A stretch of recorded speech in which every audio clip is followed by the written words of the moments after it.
Good afternoon, and I and the folks with me want to take an opportunity to share some news with those of you watching at home and to the members of the press. Many of you all will recall that after an adverse ruling by the panel of the Sixth Circuit Court of Appeals against House Bill 454, a law that bans live dismemberment abortions, we felt compelled as the legal arm of the state to step in and advance the defense of this statute. Of course, our intervention became necessary after the governor declined to continue defending the statute, even though there were compelling reasons to ask the court to reconsider its decision. That same panel that ruled against House Bill 454 in a 2-to-1 vote also denied our attempt to intervene, opining that it was too late for the chief legal officer of Kentucky to represent the interests of our citizens and defend this law. The lone dissenting voice on that panel was Judge John Bush, who I think captured the frustration of many with his dissenting opinion. He wrote, "This result inappropriately and prematurely cuts short the adversarial process. What is more, it flies in the face of our precedent allowing states' attorneys general to intervene on appeal in order to defend their state's laws." Well, he was right, because earlier this morning in Cameron versus EMW Women's Surgical Center, the Supreme Court, in an 8-to-1 decision, affirmed our right to defend House Bill 454.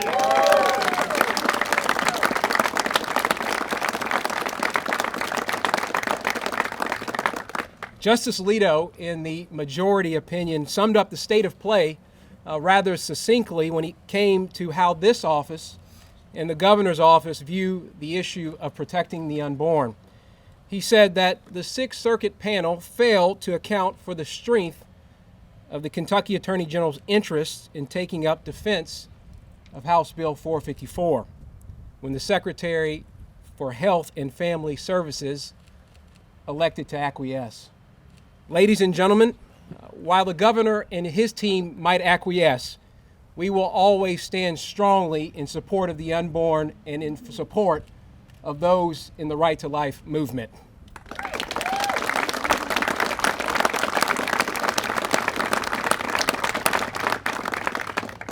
So what happens now as a practical matter? We now have the green light to defend the law, and defend the law we will. We will return to the Sixth Circuit Court of Appeals and ask for reconsideration of its adverse ruling on House Bill 454. Now, we cannot be sure exactly what the road ahead will look like, but you can count on us to continue to vigorously advocate for this law and for life. I also think that the 8-to-1 decision, where only Justice Sotomayor dissented, says something about the caliber of the team we've assembled here in the Attorney General's office. It says something about the heart and the passion of our people. It says something about the mental toughness and work ethic they take into any case we pursue.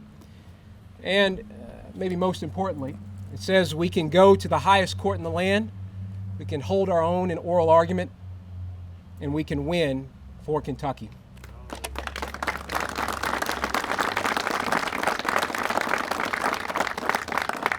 On that front, I want to thank specifically Matt Kuhn, our Solicitor General, who did an exceptional job arguing the case in front of the Supreme Court. Thank you, Matt.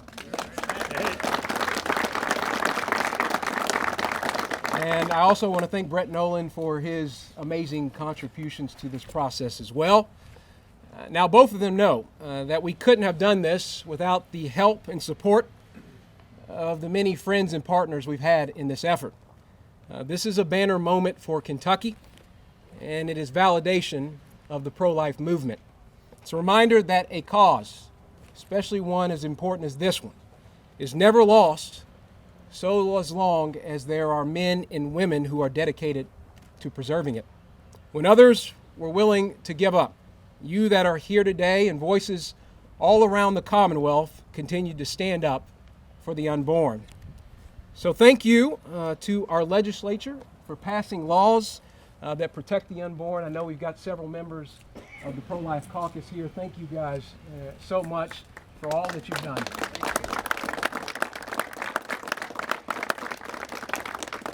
And thank you to the pro-life advocates that are here and afar. You have prayed certainly without ceasing, and you have acted with singular purpose to speak for those who cannot speak for themselves. That list is long, but I know we've got Ryan here from Sisters for Life, and of course Angela can't be here today, but they have been staunch advocates for the work that we've been doing in this space. I see Adia's here with Kentucky Right to Life, and am grateful for her contribution as well. Susan B. Anthony's list, the list goes on and on of folks that have been so dedicated to the work of ensuring the right to life and protecting the lives of the unborn. Again, I want to thank you to everyone that has contributed to and worked vigorously to make sure that we get to this point. May God bless all of you, and may God bless the Commonwealth of Kentucky.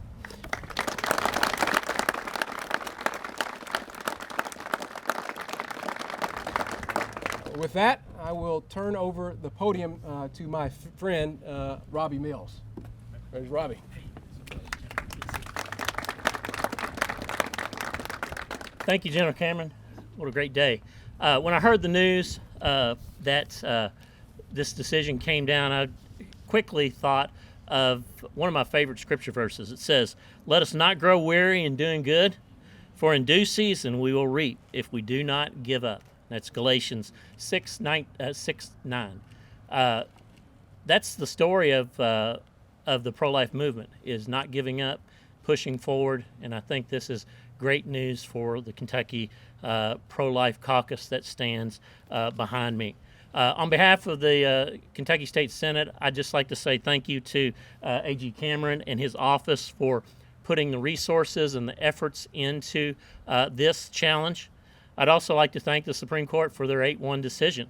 Finally, I'd like to thank the folks that are behind me. Earlier this week, I called ourselves defenders, and we're defenders of a baby in the womb.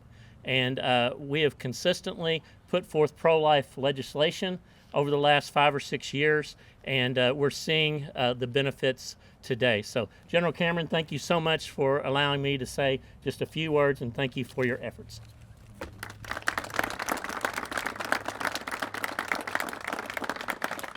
All right. Thank you, Senator Mills, for those remarks, and appreciate you guys continuing to be defenders on this important issue. At this moment, I'm going to ask Representative Joe Fisher to come and say a few words as well. Joe?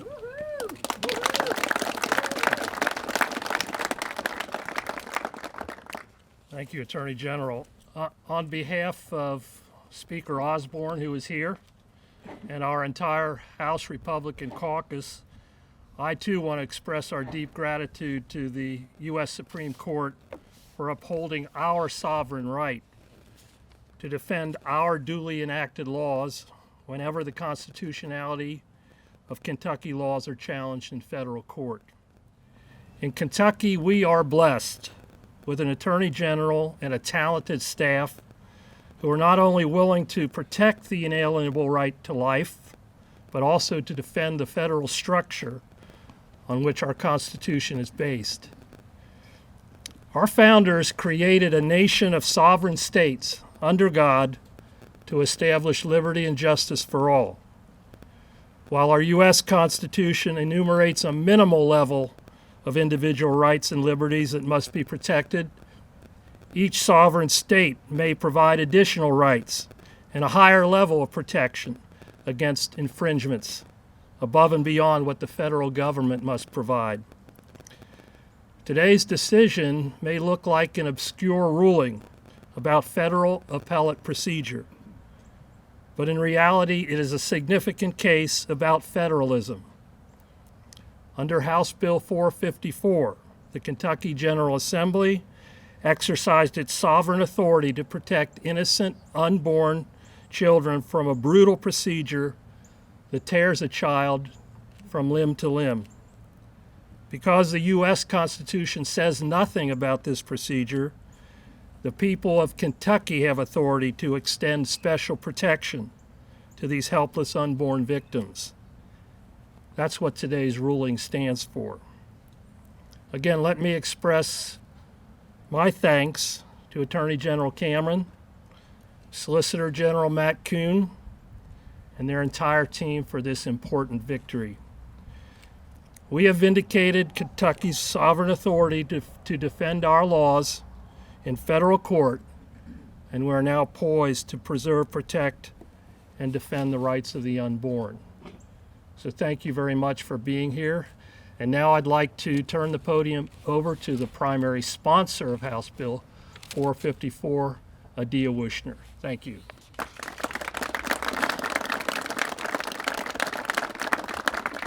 Thank you, Representative Fisher.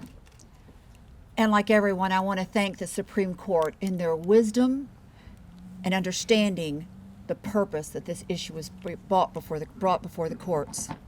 But especially to congratulate you, Attorney General Matt Coomber, Solicitor General, and your entire team. You know, being there on the steps of the Supreme Court, waiting for you while you were inside defending this bill was almost an experience of a lifetime. But here we go again. But I will tell you just a little history about this bill, because I would be amiss as a former legislator, as now head of Kentucky Right to Life, if I didn't thank my House leadership, President of the Senate, Speaker Osborne, and all the members. Because when that bill passed, it passed. We didn't have the super duper majority we have today. We had a majority, but it passed to House chambers by 75 votes. That's representing the people of Kentucky. When it went to the other end of the hall on the Senate side, 35 votes, representing the voice and the thoughts of pro-life Kentuckians. So as the head of Kentucky Right to Life, representing our chapters and representing the voice of pro-life Kentuckians throughout the Commonwealth, we are grateful to our General Assembly. We are grateful to our Attorney General willing to defend the laws enacted in defense of innocent life. The bill was named at that time the Human Rights of the Child Act because we felt it was so important that this very right of a child not to be dismembered in the womb of its mother.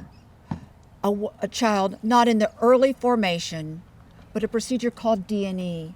And I'll just gently remind you that D&E, that procedure, we use letters to describe something very gruesome, very harsh for us to understand.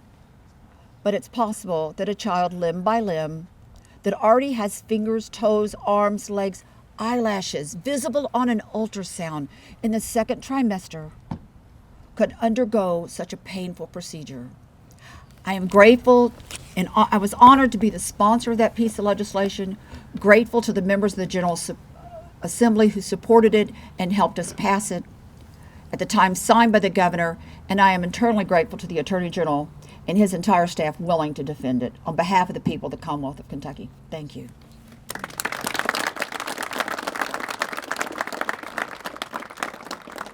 Well, thank you, Adia, for shepherding House Bill 454 through the process, and that out of the starting gate is why we are here today. So thank you. God bless you. And again, God bless everyone that is here, that has been working so much to make sure that we have this chance. I see we got the Family Foundation here as well, and David and Kent, and thank you guys for what you do too. So God bless you. With that, happy to answer any questions that you all might have. If you don't have any, that's okay too.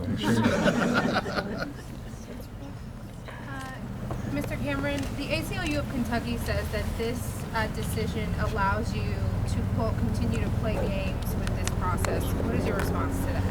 Well, the Supreme Court didn't say that in their majority 8-1 decision, and I will, just for sake of clarity, in that 8-1 decision, you had folks that don't normally align with perhaps the conservative values. You had Justice Kagan, you had Justice Breyer, others that were involved in this decision that didn't think that Kentucky was playing games. We're here to support life, not play games. And we're going to continue to do that going forward. What's the timing on the Sixth Circuit now? Going back to the Sixth Circuit? That's a great, yes, sir. So right now we've got a couple of pending, and I'll let Matt speak to this more specifically, but we've got a couple of pending filings before the Sixth Circuit. If you recall, we had filed a motion to reconsider simultaneously pretty much when we filed our motion to intervene. It's now an open question about whether we need to resubmit the motion to intervene. We're also looking at in-bank review as well, but I'll let Matt speak more specifically on that front. An easy answer, it'll be 25 days at least before the Supreme Court sends it back to the Sixth Circuit, and after 25 days, that's when the case will kick off back before the Sixth Circuit, 25 days from now.